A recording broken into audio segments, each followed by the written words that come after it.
bereits einen breiten Raum eingenommen haben, vor allen Dingen auch über Fragen der Nachbarschaft, der gemeinsames Interesse daran, dass Afghanistan sich gut und vernünftig entwickelt, dass der Einsatz, den wir dort gezeigt haben, auch Früchte trägt, die afghanische Regierung die zivile und gesellschaftliche Entwicklung in Afghanistan friedlich voranbringen kann. Und insofern gab es auch hier ein hohes Maß an Gemeinsamkeiten, die wir weiter ausbauen können. Wir haben gesprochen über die Beziehung der Europäischen Union zu Indien und hier ein gemeinsames Interesse festgestellt, dass die Gespräche über das Freihandelsabkommen fortzusetzen. Und Deutschland fühlt sich verpflichtet, auch die Verhandlungen der Europäischen Kommission mit Indien zu unterstützen. Eine weite Strecke des Weges ist bereits zurückgelegt und es wäre sehr wünschenswert, dass wir die letzten Hindernisse auch noch überwinden können. Das bedarf dann aber auch der Kooperation und der Kompromissfähigkeit auch auf der europäischen Seite. Und ich möchte mich für die deutsche Regierung hier auch ganz bewusst dafür einsetzen. Insofern waren es sehr intensive und sehr enge Gespräche. Ich möchte Premierminister Modi danken, dass er mit einer großen Wirtschaftsdelegation hierher gekommen ist, dass wir eine beeindruckende Präsentation Indiens erlebt haben, inklusive des Wappentiers der gesamten Kampagne, den Löwen in Hannover. Und ich glaube, es war der richtige Zeitpunkt, dass die neue Regierung sich mit ihren Vorstellungen hier in Hannover weltweit und damit aber auch in Deutschland präsentieren konnte.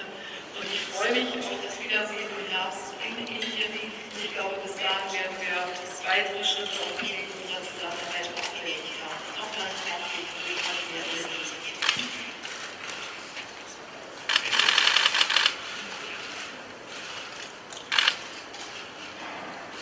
Chancellor Merkel, media के सदस्य,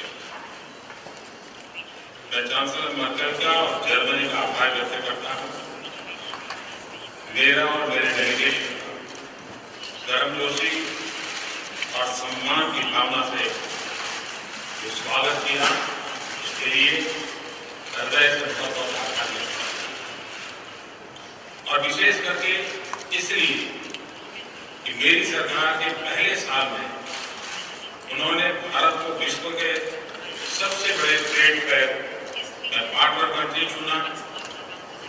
chancellor Merkel ने Hanover में मुझे, मेरे delegation और भारत की कई company के सीईओ को साथ अपना बहुमूल्य समय दिया और आज फिर से बर्लिन में मेरा और मेरी डेलीगेशन का हार्दिक स्वागत हुआ और विस्तार से चर्चा करने का अवसर मिला।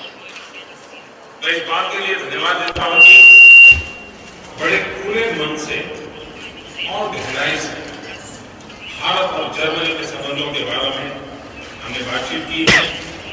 ये उनकी जर्मन की हितों पर ध्यान और भारत और जर्मनी के संबंधों के लिए प्रतिबद्धता का प्रतीक। मैं और उन्होंने कल हैनोवर में भारत के लायन के निमंत्रण को स्वीकार किया और आश्वस्त किया कि जर्मनी के ईगल द्वारा उसका ठोस उत्तर देगी। मेरा विश्वास है कि धरती का राजा लायन और आकाश का राजा ईगल की अच्छी जोड़ी बनेगी। जब मैं पिछली बार बर्लिन आया था तो उस शाम बर्लिन ने वर्ल्ड कप फाइनल में सफलता प्राप्त की थी। मैं पिछली बार बर्लिन आया था तो उस शाम बर्लिन ने वर्ल्ड कप फाइनल में सफलता प्राप्त की थी। मैं आज यह महसूस कर रहा हूं कि भारत और जर्मनी स्ट्रैटेजिक पार्टनरशिप को एक नई ऊंचाई पर ले जाने में हम सफल हो रहे हैं और बहुत तेजी से नई ऊंचाइयों को छू रहे हैं।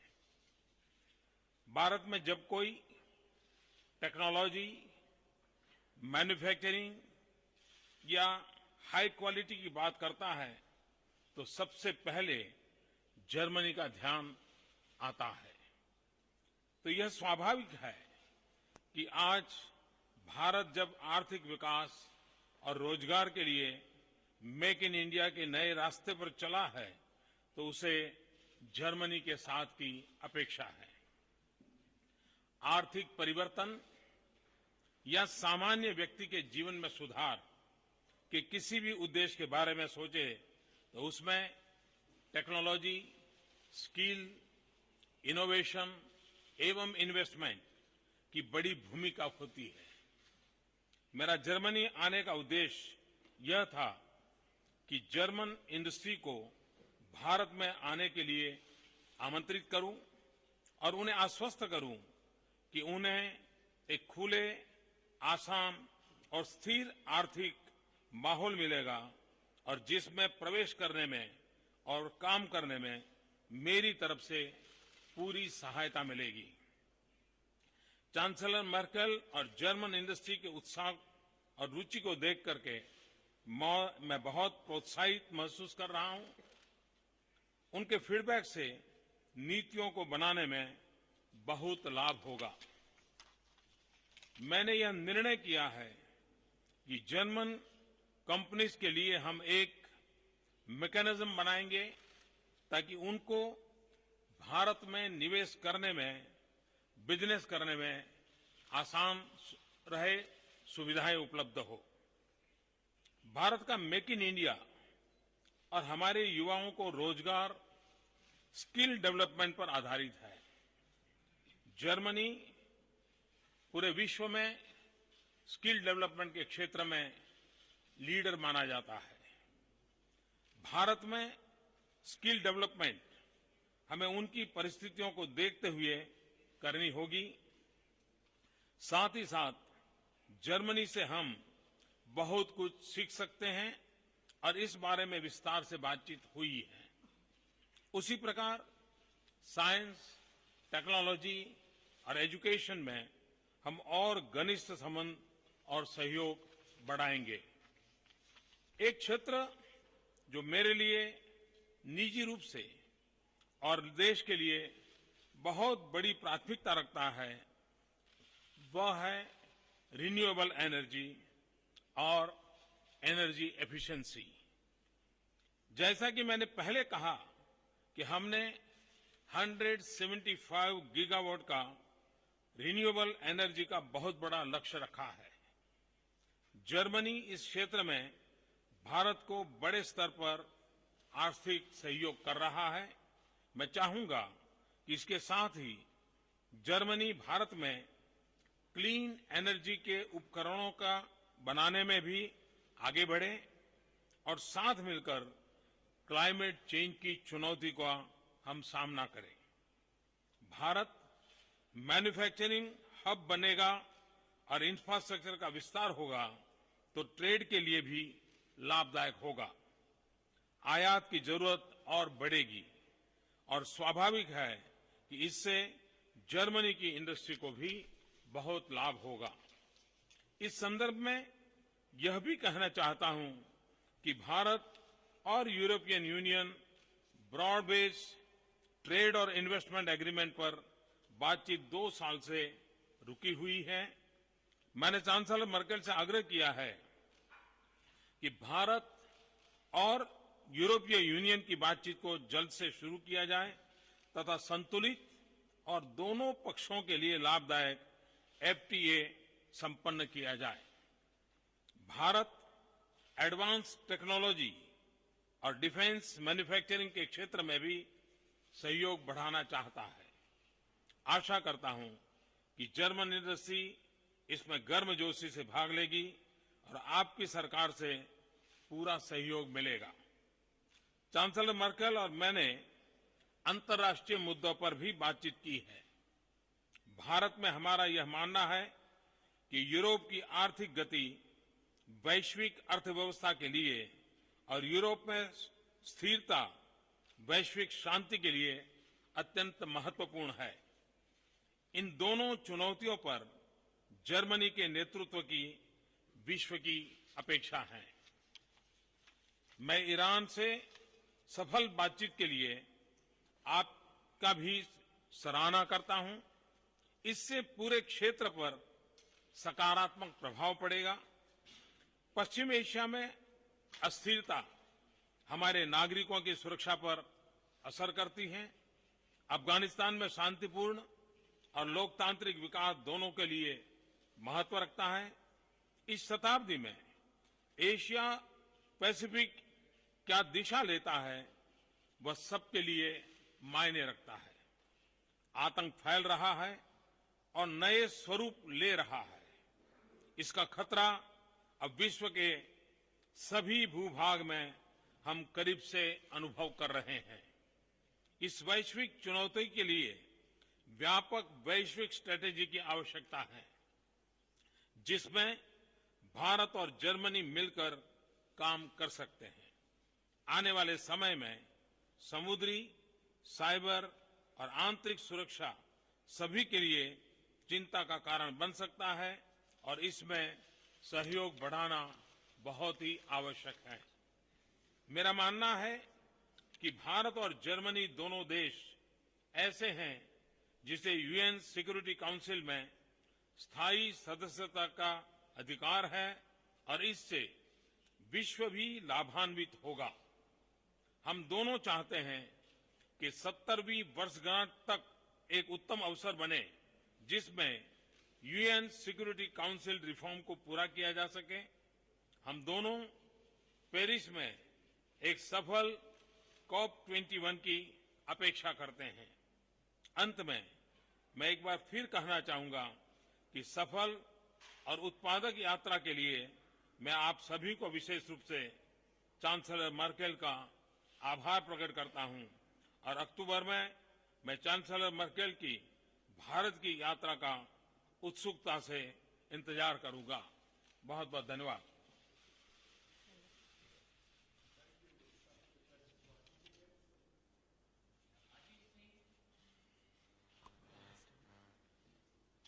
Can I stand? Good afternoon, Prime Minister. Good afternoon, Chancellor Merkel. Prime Minister sir, मेरा सवाल आपसे है कि मेक इन इंडिया कहते आपने एक तरह से आपका ड्रीम है ये, इसको लेकर के आप यहाँ आपका प्राइम फोकस है मेक इन इंडिया पे। हैनोवर मेसे में आप गए, आप दोनों ने उसका इनॉग्रेशन किया। सर, इसके अलावा आप यहाँ से जाने वाले हैं एक स्टेशन का भ्रमण करने के लिए। सीमेंस की फैक्ट्री आपने विजिट की, स्किल डेवलपमेंट की बात आपने अभी यहाँ की। इन मुलाकातों में सर, और खास करके हैनोवर मेसे के दौरान इस आपकी यात्रा में अगर मैं आपसे पूछूं कि भारत के लिए टेंजिबल आउटपुट क्या रहा, हम यहां से लेके क्या जा रहे हैं, हमें भारत को क्या मिला, आप दोनों की बातचीत में इस बारे में क्या हुआ, अगर आप प्लीज बताएं। आज पूरे विश्व का ध्यान भारत की तरफ जा रहा है।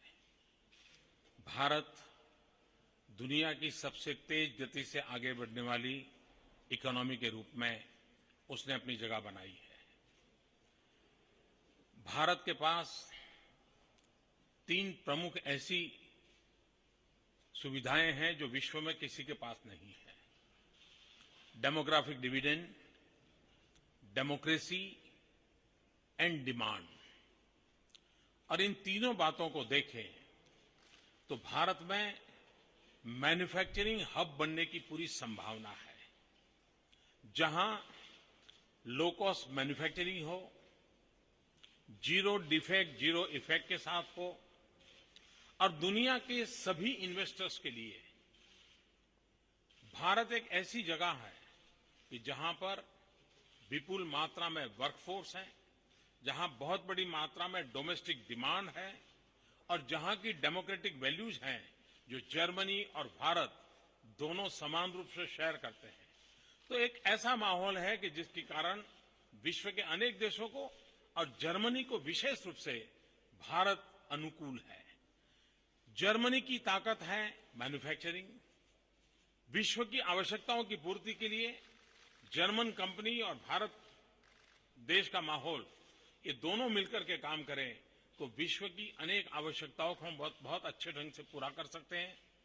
भारत का वर्कफोर्स जो कि इस मैन्युफैक्चरिंग सेक्टर में तैयार होगा, वो आने वाले दिनों में एक वर्ल्ड वर्कफोर्स के रूप में कन्वर्ट हो सकता है। भारत में रोजगार ये सबसे बड़ी आवश्यकता है और इसलिए हमारा ध्यान मैन्युफैक्चरिंग हब बनाने की दिशा में है। हैनोवर फेयर में जितनी कंपनियां मिली, बाद में चांसलर मर्केल ने एक शाम डिनर रखा था यहां के इंडस्ट्रियल हाउसेस के साथ, उसमें भी विस्तार से चर्चा हुई है। और मैं देख रहा हूं कि चाहे स्किल डेवलपमेंट का काम हो, चाहे वोकेशनल एजुकेशन की बात हो, चाहे रेलवे में टेक्नोलॉजी अपग्रेडेशन हो, अब एक्सपांशन हो, डिफेंस मैन्युफैक्चरिंग सेक्टर का काम हो, इंजीनियरिंग सेक्टर के विकास की नई क्षितिजें हो, सभी क्षेत्रों में आज जर्मन कंपनियां भारत के साथ मिलकर के काम करने के लिए तैयार है। और मेरा और चांसलर मर्केल के साथ बीच जो बातचीत हुई है, उसके कारण इन कंपनियों का भी विश्वास बढ़ा है। और उन कंपनियों का विश्वास बढ़ा है ताकि मुझे लगता है कि आने वाले दिनों में ह्यूमन रिसोर्स डेवलपमेंट का काम हो, प्रोफेशनल मैनेजमेंट का काम हो, मैन्युफैक्चरिंग की दिशा में आगे बढ़ने की बात हो, सभी क्षेत्रों में जर्मनी और भारत सफलतापूर्वक आगे बढ़ेंगे। इस विश्वास के साथ मैं आज यहां से लौट रहा हूं।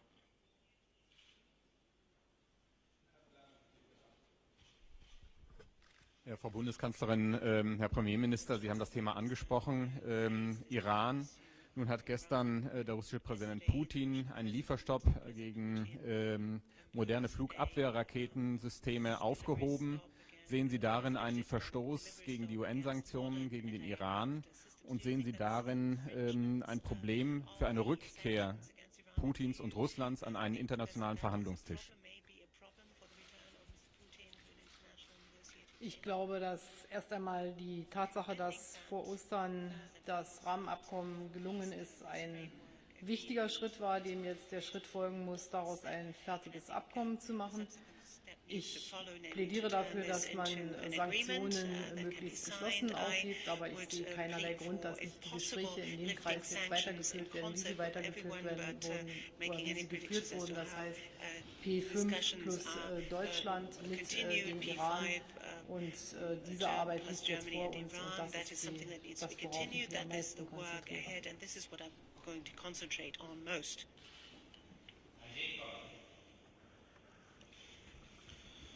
Good afternoon to both of you, sir. My question is addressed to both of you. Sir, you mentioned about terrorism which is spreading. Both of you mentioned about that. Now, terrorism has even reached Europe. We saw an attack in France recently. Now, there are it is said that epicenter of terrorism is in South Asia, in our India's vicinity. What do you say? How should India and Germany cooperate in this? And what is the message for those countries who give shelter to terrorists? मैं मानता हूं कि terrorism ये मानवता को लिए एक बहुत बड़ा खतरा है। जो भी मानवतावाद में विश्वास करते हैं, उनकी भाषा कोई भी हो, भूभाग कोई भी हो, परंपराएं कोई भी हो, लेकिन मानवतावादी शक्तियों का एक होना बहुत आवश्यक है। और सभी मानवतावादी शक्तियों ने आतंकवाद के खिलाफ एक स्वर से, एक ही इंटेंसिटी के साथ बोलने की आवश्यकता है, कलेक्टिवली एफर्ट्स करने की आवश्यकता है। और हम देख रहे हैं, आज से 25 साल पहले हम जब भारत के लोग दुनिया को आतंकवाद के खतरे की बात बताते थे, तो कुछ लोग हमें कहते थे कि आपका लॉ एंड ऑर्डर प्रॉब्लम है। आज दुनिया को समझ आया कि कितना भयंकर रूप होता है और ये मानवता के खिलाफ एक लड़ाई है। जब तक हम मानवतावादी शक्तियों को एकत्र नहीं करते हैं और हम आतंकवाद के सामने समान रूप से व्यवहार नहीं करते हैं, उनको खुला मैदान मिल जाता है। उनको शस्त्र जहां से मिलते हो, उस पर से रोक कैसे लगे। आतंकवादियों को शेल्टर देने वाली अगर सरकारें हैं, तो उन सरकारों पर दबाव कैसे पैदा किया जाए। जितनी सेंसिटिविटी न्यूक्लियर वेपन को लेकर के है, उतने ही आतंकवाद को पनाह देने वाले देशों के प्रति भी होनी चाहिए। अगर ये एक मूड बनता है और हम आतंकवाद को और आतंकवाद को समर्थन करने वालों को आइसोलेट करना, ये हमारी पहली स्ट्रैटेजी होनी चाहिए और दुनिया इस पर गंभीरता से सोचेगी, दूसरा महत्वपूर्ण काम है, यूनाइटेड नेशन में बहुत लंबे अरसे से एक प्रस्ताव चर्चा पर पेंडिंग पड़ा हुआ है, जिसमें आतंकवाद की डेफिनेशन होना बहुत आवश्यक है। मैं चाहूंगा कि जब यूनाइटेड नेशन अपने 70 साल पूर्ण करने जा रहा है, उस रिजोल्यूशन को पारित करें, डिफाइन करें और दुनिया के लोगों के लिए बंधनकर्ता चीजों का रेगुलेशन तैयार करें, तब जाकर के एक प्लेटफॉर्म पर से इस मानवता विरोधी प्रवृत्तियों के खिलाफ दुनिया को एकत्र किया जा सकता है। मैं चांसलर मर्केल के विचारों से परिचित हूं। वे आतंकवाद के खिलाफ उतने ही स्पष्ट विचार रखती हैं जितना कि हम भारत के लोग, जो पिछले 30 साल से आतंकवाद से परेशान है, हम अनुभव करते हैं। और मैं मानता हूं कि अब पूरी दुनिया जिस प्रकार से आतंकवाद फैल रहा है, और अधिक सजग बन करके और साथ मिल करके इस मानवता की रक्षा के लिए काम करेगी।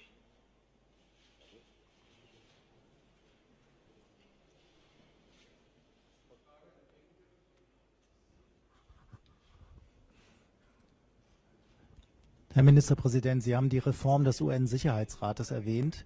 Ich hätte ganz gerne gewusst, ob Sie immer noch glauben, dass der gemeinsame Weg Indiens mit Deutschland, Japan und Brasilien, einen ständigen Sitz im UN-Sicherheitsrat zu erreichen, der richtige Weg ist, oder ob Indien einen anderen Weg gehen möchte. Und Frau Bundeskanzlerin, nachdem die Rüstungskooperation eben angesprochen wurde von dem Ministerpräsidenten, hätte ich ganz gerne gewusst, ob denn Deutschland zu einer engeren Zusammenarbeit im Rüstungssektor bereit ist. Die deutsche Industrie hat Sie ja schon aufgefordert, dafür die Exportrichtlinien für Indien zu lockern. Fange ich an bei den Exportrichtlinien, die liegen ja fest und wir entscheiden das von Fall zu Fall. Es ist ja bekannt, dass wir uns bei bestimmten Projekten auch schon im Europäischen Verbund beworben hatten, sei es um Flugzeuge, es kann auch mal um U-Boote gehen. Da sehe ich keine Probleme, da liegt jetzt im Augenblick aber keine akute Entscheidung an. Auf jeden Fall hören wir den Wunsch Indiens nach Kooperation auch in diesem Bereich durchaus mit aufgeschlossenen Ohren und werden das dann im Einzelfall jeweils entscheiden müssen, so wie das normalerweise getan wird. Das, was Sie vielleicht noch im Hinterkopf haben, da haben wir nochmal über eine Arbeitsgruppe gesprochen, das ist die Frage der Exportrichtlinien für Dual-Use-Güter. Das ist nochmal davon zu trennen von der Rüstungskooperation. Und hier gibt es eine deutsch-indische Arbeitsgruppe und wir haben verabredet, dass wir bis zu den Regierungskonsultationen diese Arbeitsgruppe auch nochmal tagen lassen, um zu schauen, ob es dort Veränderungsbedarf gibt.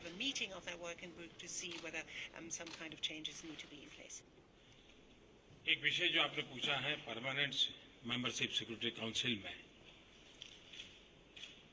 मैं दुनिया का इस बात की ओर ध्यान आकर्षित करना चाहता हूं। आप जानते हैं कि ये वर्ष यूएन के 70 साल हो रहे हैं और पूरा विश्व ये वर्ष प्रथम विश्व युद्ध की शताब्दी का वर्ष से गुजर रहा है। विश्व को मालूम होना चाहिए कि भारत के सैनिक प्रथम विश्व युद्ध में 75,000 से ज्यादा सैनिक शहीद हुए थे और प्रथम विश्व युद्ध में 14 लाख से ज्यादा भारत के सैनिकों को हिस्सा लेना पड़ा था। उसमें भारत का कोई हित नहीं था, भारत की कोई योजना नहीं थी। यूएन के बाद आप देखिए पीस कीपिंग फोर्स, सबसे ज्यादा सैनिक पीस कीपिंग फोर्स में जो राष्ट्र भेजे जाते हैं उनमें एक नाम भारत का है। पीस कीपिंग फोर्स में भी यूएन के मार्गदर्शन में उत्तम से उत्तम कार्य करने के लिए बार बार भारत की सराहना होती है। और भारत जिसका इतिहास और संस्कृति, कभी भी जब वह देश जिसने युद्ध नहीं किया है, आक्रमण नहीं किया है, वो देश जहां अहिंसा के दूत महात्मा गांधी पैदा हुए थे, वो देश जहां गौतम बुद्ध पैदा हुए थे, जहां की संस्कृति परंपरा शांति को समर्पित है, उस देश को अगर यूनाइटेड नेशन में परमानेंट सिक्योरिटी काउंसिल मेंबरशिप न मिले, उसको 70 साल तक उसके लिए इंतजार करना पड़े, तब सवाल उठता है कि शांति पे भरोसा करने वाले, शांति के लिए जीने वाले, शांति जिनके डीएनए में है, ऐसे देश के प्रति अब न्याय होना चाहिए। समय बहुत चला गया है। Thank you.